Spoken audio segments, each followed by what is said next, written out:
Hi everyone, it's Joe here from Lawn Solutions Australia and welcome to this episode of Turf Talk, where today I'm joined by someone who has a very important role to play in our industry, Dan Docherty, who's the Business Manager for Ornamentals and the Consumer Garden for Syngenta. Welcome, Dan. Thank you. Good to be here. So if you don't know a lot about Syngenta and you're listening to this, I'll suggest you go back and listen to a podcast we've done with Paul Jackson, who does a deep dive into the Syngenta company and the global behemoth that it actually is. But primarily, what's your role, Dan, within Syngenta and within the turf industry? My current role with Syngenta, which I've been in for now coming up for 2 years, is to build an ornamentals business for Syngenta across Australia and New Zealand as part of my role. That is to develop a pipeline of products that are registered and specifically dedicated to the ornamentals industry, and then also manage the home garden lawn section of the business as well. So once again, developing a whole heap of products, pipeline of products, new technologies, new innovation, putting them in the right pack size and having them reviewed and approved in the AVPMA for specific home garden use as well. So in a sustainable and responsible manner. So a lot of people listening to this podcast will either be quite into their lawn care or pretty new to lawn care, but chances are they've used or they've seen a Syngenta product, and they're at the forefront of our industry, and they're becoming more and more prominent as lawn users get a bit more fanatical and start using these professional grade products. You mentioned the word to me, prosumer. Tell us a little bit about that word and how it fits into the lawn care industry at the moment. Yeah, well, it's a internal term or name that we've given the lawn fanatics market category or market segment. So essentially, it is consumers that want to use professional products. Yep. So they're researching and seeing what the golf course superintendents are using, the stadium managers are using.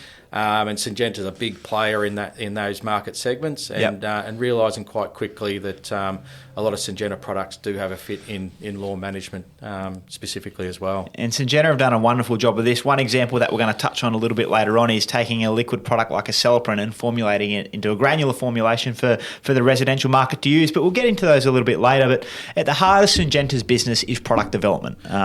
So let's take a bit of a deep dive into that now. So the customer sees Primo Maxx or Acelepryn or GrubGuard Ultimate, which is the end result of a long period of developing. How do these products actually come to fruition? Now, take your time in explaining this because there's a fair bit into it. So what's the process from go to woe, and how long does it take, and how many people are involved, and what's it take to bring something like this to market? Yeah, well, Syngenta is one of a few companies that have got the ability to do this globally, and I'm very lucky and privileged to bear the fruits at the end of this and be able to bring new innovation to the markets. But essentially, Syngenta has got research labs all over the world, mainly through the US and Europe. But we employ something like 5,000 people just in research and development, working in these labs.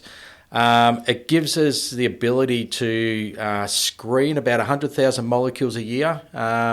And then really ultimately a good year for us is if one of those molecules make it to the market in about 12, 13 years' time. So a molecule is essentially a new product, is it? Is that what we're saying here? Well, we're essentially developing either new molecules or new chemistry groups that don't exist in the world now. Okay. So there's a big place for generics that copy us down the track, but we develop products that don't exist essentially today, and they'll look into what society needs in 15 years' time, what the issues are, what the challenges are going to be, what their expectations are, what government regulations are going to be in or influence in the market space, and starting to work on solutions for that today to be able to offer those solutions in 15 years' time. Wow. So it's a pretty phenomenal track or journey to get to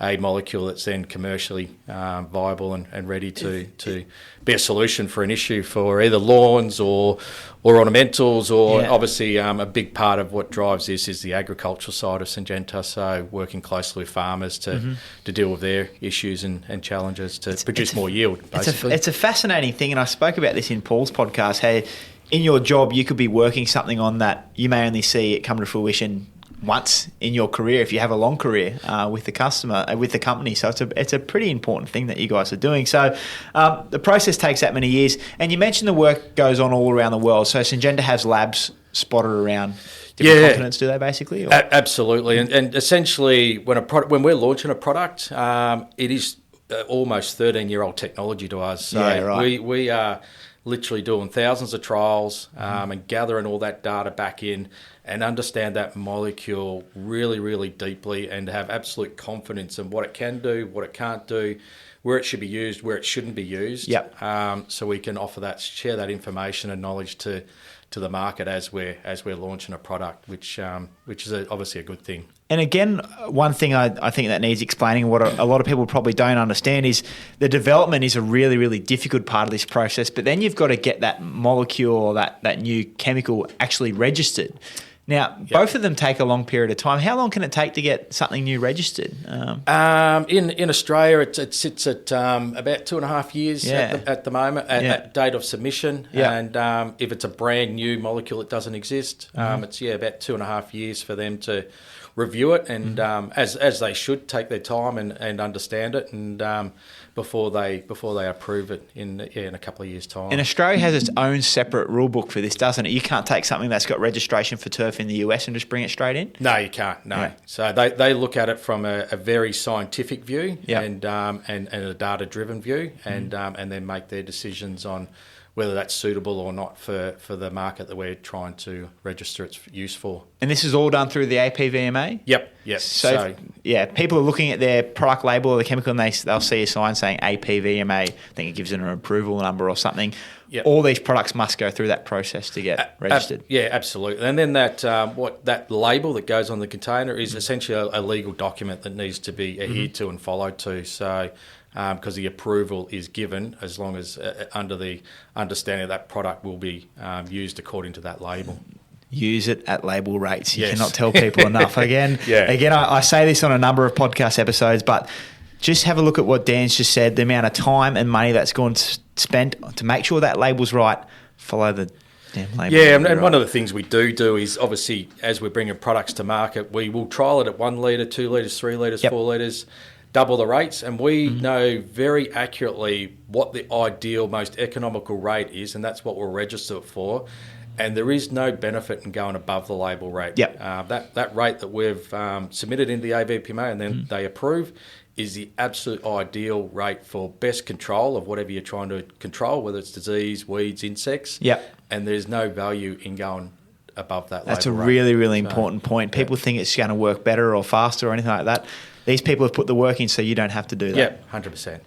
Have you had much involvement in the research side of things? Have you been able to experience this on a lab sort of basis yet, have you? Or Not personally, no. But I do work closely with our regulatory manager and our tech manager. So our tech manager, I work very closely with her in regards to design and protocols and what AIs or molecules I want to zero in on, and I think will be of value to not only Syngenta business but our customers in sort of 5 to 7 years' time. So I get a scope of what's happening globally, and then I cherry pick what I think is the ideal, potentially fungicide or insecticide or herbicide, or we're obviously moving very fastly and very heavily into the biostimulant space and biocontrol space globally, which is another great thing for the markets we operate in. So I sort of generally see them at about 5-year mark of that 13 years,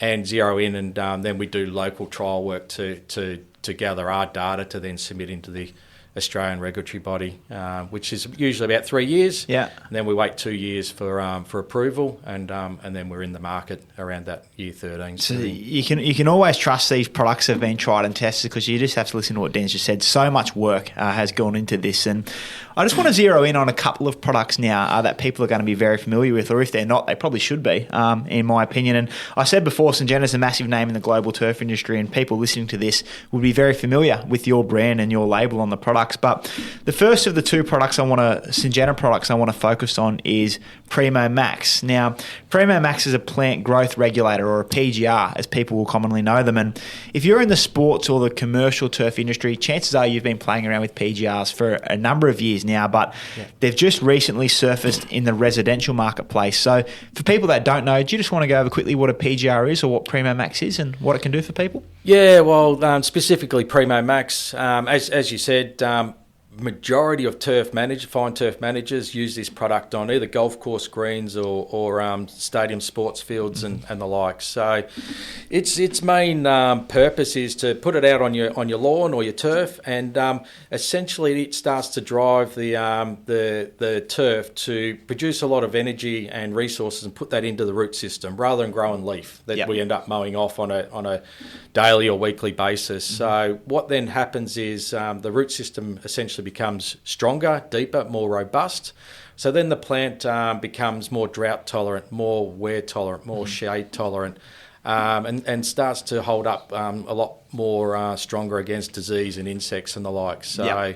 And then the reduction in mowing is a side effect almost. So essentially the plant becomes a stronger, healthier plant with a little bit less mowing because the energy is going into the root system rather than leaf. So that's a really good point you make there. People often see this as just something that makes them mow less, but that's not even really a primary benefit, is it? No, and the professional turf managers are essentially using it more so to. What it also then does is fines a leaf up, and it makes it a denser looking, better looking plant that holds its colour even more. So it actually makes the turf a better looking plant, and less thatch accumulation, so less renovations required, which is important for turf managers again when they're renovating the surfaces.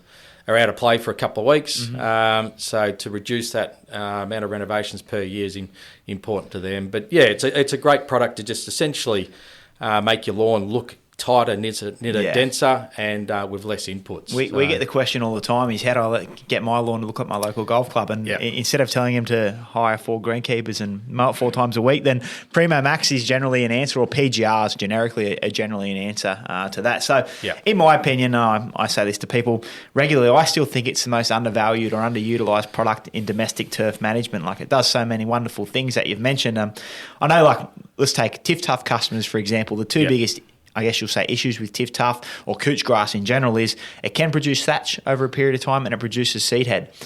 Primo Maxx can actually cut down the seed head right back as well, can't it, as well as reducing thatch? Yeah, absolutely. Good pick up. Yeah, it around that spring, well, not too far from now, the couch will start to throw its seed head up, and absolutely Primo will significantly reduce that seed head for that 4, 6, 8 weeks that it wants to throw the seed head up, but it absolutely works best, most powerful on your warm season varieties, whether it's couch, kikuyu or buffalo. Just tightens that leaf up and just makes it a better looking surface. And if you haven't already, I'd suggest you give it a crack, because most people that use, we'll say generically PGRs, most people that use PGRs, Primo Maxx is a type of PGR, very rarely go back. I know fortunate enough to, with technology, have a robot mower that mows my lawn, but it leaves about a 500 mil strip around the outside, and I used to have to mow and put a push mower around that every week, and you use Primo Maxx and it makes you do it once every 4 or 5 weeks. So it really is a wonderful product. But if I'm a residential lawn care user and I want to get into it, is there a couple of things I need to be wary of before using plant growth regulators? Or Absolutely. Well, a couple of things to consider.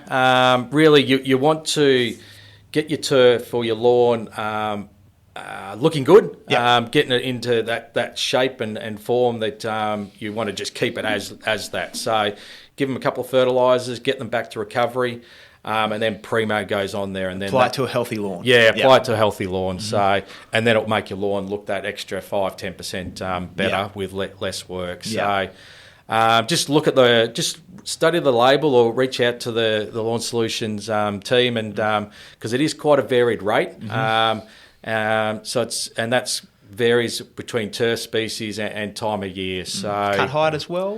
No, it can go pretty much on any cut height from 3 mil greens to 30, 40 mil plus sort of thing. So even onto horse racing tracks and the like. So it doesn't really necessarily affect cut height. One thing I will say if you're going to do it is you have to calibrate your sprayer. So this is mils per metre, not mils per litre. So what that means is I think they're 20 to 30 mils per 100 square metres, the labels. As a middle rate, yeah. Somewhere in there. So what you have to do then is you have to work out how much water you actually use over 100 square metres, and without going into too much detail now, Syngenta have a great tool, Lawn Solutions have a great tool where you can learn how to calibrate your sprayer. Yep. The other thing to be wary of is reapplication times. How often should you apply it? Now, there's a layman's answer to this and there's a technical answer to this. Do you want to go through both just now? Yeah, look, it once again, it comes back to there's a lot of variations in lawn in how they're managed. So it's how much water's going on, how much nutrition, time of year will dictate how often you put Primo out. But as a general rule, you're going to be putting it out roughly about every 3 to 4 weeks. Okay. So, and what you want to be doing is almost overlapping the previous application. So the lawn's continuously under that regulation, and then you really do get that fining up and densing of the surface and the reduction in growth. So the idea is to try and time it before it kicks out of the first application. If you're an absolute diehard, there is a growing degree day formula on the Syngenta website as well. I don't actually know it too well off the top of my head. I'm not sure if you do. I know it's quite technical. But what's roughly sort of involved with that to help you know when exactly to reapply? Yeah, what we're doing there is calculating a couple of key plant growth indicators. Okay. So soil temps and air temps, and then you plug in the rate you put it out at and the day, and through that we can run the algorithms from your local weather station and calculate when you're going to need to reapply. So it'll spit out a number. Yeah, it'll spit out days. So it'll say at that rate you put it on this date, your regulation is going to run out in 10 days' time. So you need to reapply. And they can look at that on the Syngenta website? Absolutely, yeah. It's a free tool. Just go onto the Syngenta Turf website. Quite easy to find, growing degree days, and just it's very quick and easy to punch it in. And a lot of the professional guys, that's what they're doing. They're utilising that tool for their regulation on their greens or their stadium surfaces. Yeah, no, it's great advice. And if anyone's thinking of getting into PGRs, I definitely recommend you check out the Syngenta website because, like I said, PGRs in general, they're wonderful products and they do so many wonderful things for both commercial and domestic lawns. And just moving away from PGR into another product that's been a bit of a game changer, and Syngenta have been behind this in protection of lawns against pests. Now, lawn grubs are probably the worst thing that can happen to your lawn a lot of the time. They do so much damage so quickly. But I want to talk about Acelepryn and Acelepryn GR and also GrubGuard Ultimate, which is a smaller packaging that Lawn Solution have done. So what is Acelepryn or what is GrubGuard Ultimate and how does it actually work? Yeah, look, it's certainly a technology I would have loved to have had when I was working on the golf course. So what it absolutely does offer the homeowner is now an insecticide that is simply unscheduled, which is very rare for an insecticide. So what that then means is you don't need to wear any personal protective equipment when you're putting it out, and there is no re-entry periods to manage. So a lot of insecticides, if you're spraying your lawn, you can't go back onto that lawn until it's either washed in or dry on the leaf, or worst case scenario 24 hours sort of thing. With Acelepryn, you can put it out and the kids or the dogs can be running around literally the minute afterwards sort of thing. So pretty cool technology in regards to that. Then also what it offers is 6 months control. So it's almost a one application for total season control. So put it out, set and forget. So we're now, what we do pride ourselves on is producing or developing safer chemistry that you use less often, which is got a great fit obviously in the home garden market segment as well. So it is a wonderful product and it ticks two very important boxes that you just spoke about. Then it's season long control, which is unreal. You're doing less to achieve more. But the safety thing I just want to focus on a little bit there. So no PPE requirements at all. You can put your hand in the bucket and you can chuck it out on your lawn. You put in your spreader and spread it out on your lawn. And the number one question we get is, what's this product like with, my pets, insects, bees and that sort of stuff. So low toxicity, pretty safe around that sort of thing? Yeah, absolutely. Look, it's very target specific, so it absolutely controls very well the lawn damaging grubs, but has no off-target kill or impact. So yeah, once again, dogs, birds, bees, and the likes. Very, very friendly in that space. It simply can't move from once it's washed in. It locks into the soil and binds there, and simply can't move. It stays where it's placed. And it works in quite a unique way without getting too gruesome with how it actually kills the pest itself. But people want to know. Yeah. So how does this product actually work, and why is it not affecting mammals and the like? It's a brand new chemistry group altogether. So it belongs to this new group 28. So all previous, or in a very easy way to explain it, most other insecticides in the market target the nervous system and try and interrupt a signal being passed from one nerve to the other. Which then controls the insect. As humans, as mammals, we're quite susceptible to that. So we need to be very careful when we're using those insecticides. With Acelepryn, targets the muscle system, so a brand new mode of action altogether. So for resistance management and all that sort of thing, this is once again a game changer. So targets a certain part on the insect's muscle system that we call rhinode receptors, forces them to open up, and all the calcium flows out of the muscles, and then they start to certainly stop the mouths stop doing damage within the first hour, and then they're basically killed in 2 to 3 days. So as humans, we do not have those receptors on our muscles, which is where the low toxicity and no off-target control kicks in as well. Insects, bees, that sort of stuff's totally safe as well, isn't it? Yeah. Well, anything that's not on the label. Yes, as a general rule. No, it's great. It really is a wonderful product, and again, that safety feature is something really to hit home about with the residential market, because as soon as you say insecticides to a customer, they go, I don't want to know about it. But this is which is fair enough too. This is a different kettle of fish, but the key thing, let's just talk application times really quickly, because we want to get people to know when to actually put this stuff on. You've got to target certain insects or certain lawn grubs at certain times. So what do you reckon the best time for application is generally? Yeah, good question. Absolutely, pretty much as a general, it will vary from the bottom of Australia, Melbourne and Tasmania, up to the top end of Queensland and the likes. But as a general rule, you want to be putting it out in September. The top end of Australia will be early September. The Melbourne, Tasmanias will be sort of late September, early October. And that's really targeting your insects and grubs that give you grief over spring and summer.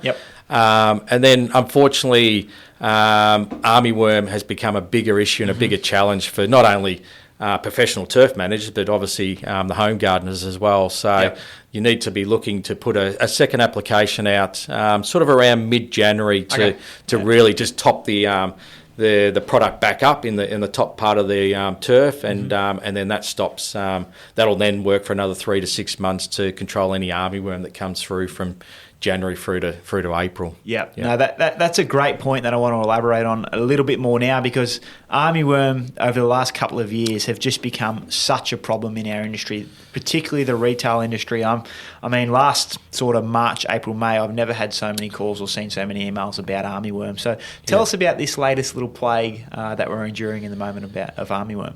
Yeah, it's definitely a increasing issue or challenge, and I suppose what's changed it a little bit too is a new species of armyworm, the fall armyworm, coming in. So that seems to have come from Papua New Guinea, flown across the waters, and it's a very similar worm to the armyworm, obviously, but it travels further and travels faster.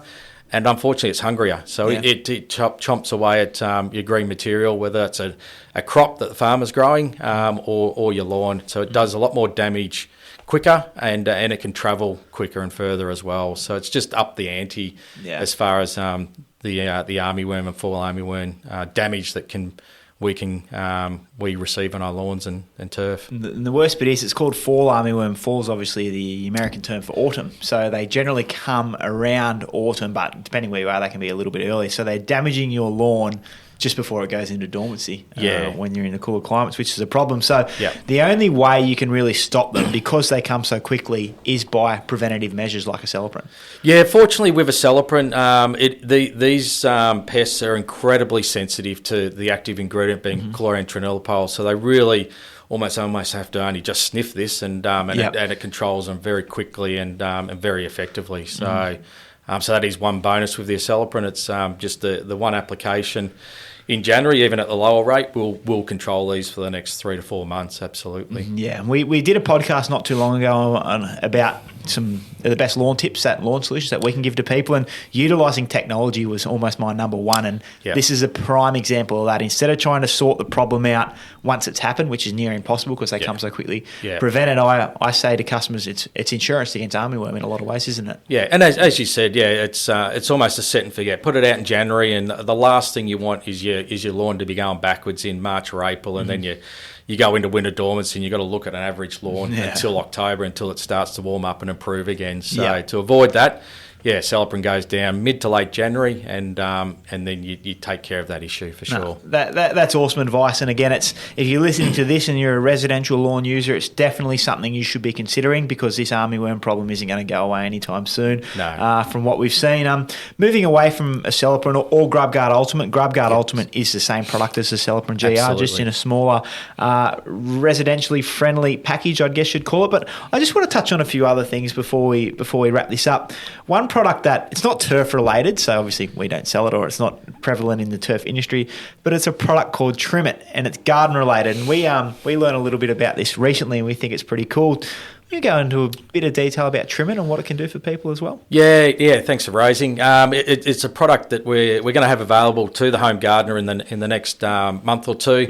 It's got a really good fit. So no one in my head, I've got hedges at home and plants at home that I'd before this was trimming up certainly every 6-8 weeks through spring, summer and autumn. No one likes trimming. It's a bit of a, especially as we get older, a bit of a back-breaking exercise, and especially if you've got to go up ladders and down ladders, there's a risk there to that as well. Yep. What this product does is it's almost like the Primo equivalent of turf, but into hedges and plants. So you put this into the root system. The roots take it up, moves to the growing tips of the hedges and plants, and it stops the elongation happening at the growing tips. So essentially, it then makes the plant a tighter, knitter, denser looking plant. If it's a flowering hedge, it will flower more and longer. Becomes a little bit more drought tolerant, holds its colour. But the biggest benefit is if you put this, get your hedge looking how you want it to look, trim it up. This goes in the ground in sort of late September, early October. It will shut that hedge down, and you simply will not have to trim that again for up to 12 months. So it's pretty cool technology where it actually makes it a better looking plant for a lot less work again. So definitely something worth considering. Hedging's a nightmare. It's worth some mowing in a lot of cases. So absolutely, and nice, easy application, and we developed a video to help the users work that out, and very simple technique to utilise. No, it's pretty exciting what companies like Syngenta are doing in this space. So embracing technology is a big thing, and it's just making everyone's lives easier and everyone's lives safer. I know we talk safety with Acelepryn from things like a toxicity point of view. Products like Trimmit that you mentioned, you don't want to be climbing up ladders and doing hedging when you're getting older, for example. So products like this have wonderful, wonderful safety benefits. And that's a great overview of Syngenta's research, and also a couple of key products for the home lawn garden user specifically, but also have some application in the commercial world. But just as we cap off, just want to talk a little bit about yourself and how you came to be where you are today. So what's your career journey been like? Are you out of the golf in Australia? Or? Yeah, I am. Yeah. So I suppose like a lot of young kids, I obviously completed year 12, but didn't necessarily get the marks I should have, and I was hoping for to go to uni. So, and my parents being hardline Scottish parents, they said there's no way you're sitting at home, so go and get a job. So I love playing golf, and I was probably playing too much golf for year 12, and so I thought I'll go and get a job on a golf course. So, did an apprenticeship in turf management for the 4 years. Yep. And then worked my way up over the next 10 to 12 years essentially, and was lucky enough to be involved in building a brand new golf course down in southeast Melbourne, and work my way up. So then at about 12 years, I switched to the looking for more money, as we do. You're at that age where you're looking to buy a house and all that sort of stuff. So switched to the sales side of the industry, and was lucky enough to work for a company called Globe Australia for about 8 years, supplying back to pretty much every professional turf manager in Victoria and Tasmania. So golf courses, stadiums, race tracks, bowls clubs and the likes. And then after 8 years, I was looking for my next challenge and getting out of my comfort zone, and was lucky enough to get the job at Syngenta as their state manager for the turf business in Victoria, South Australia, WA and Tassie. And then moved into a national role. And then, like I said, about 2 years ago, I've been given the job as a business manager to develop a business for them in ornamentals and this lawn fanatics market segment as well over Australia and New Zealand. So gone a full circle almost, and from being on the tools to now I'm bringing new tools through, a new innovation for those professional people and the home gardeners as well to utilise. I love this path that people like you have taken, because it gives us so much trust that the people who are, developing these products or working on these products now have been right through the process of looking after grass at a high level. I think it's a pretty important part of what you're doing now. I bet it helps you. Yeah, it absolutely does. You understand what their challenges are, what their issues are, and as I said, I feel very privileged to be able to bring new tools for them to be able to do achieve what they're trying to achieve in their roles in a more productive and efficient manner, and a safer manner as well. Which is cool. Yeah. Like I said at the top, this guy, Dan, has a very important role to play in our industry, and I think after listening to that, you can see why the products that Dan and Dan's company, Syngenta, are bringing to not just the professional or commercial, but the residential market now, is saving everyone so much time, so much money, and they're incredibly safe to use. So appreciate you going over a few of those products and a little bit about your journey in the company itself, and I'm sure everyone's going to get a lot out of it. So appreciate you coming down and telling us your story, Dan. Thanks for having me. Appreciate it. You still play golf? Not as much as what I'd like. Yeah, absolutely. What's your local course on Sunny Coast now? Mount Coolum. Mount Coolum. Yeah, cool. Yeah. Righto. So but played most of them in and around there, Noosa and Noosa Springs. Yeah.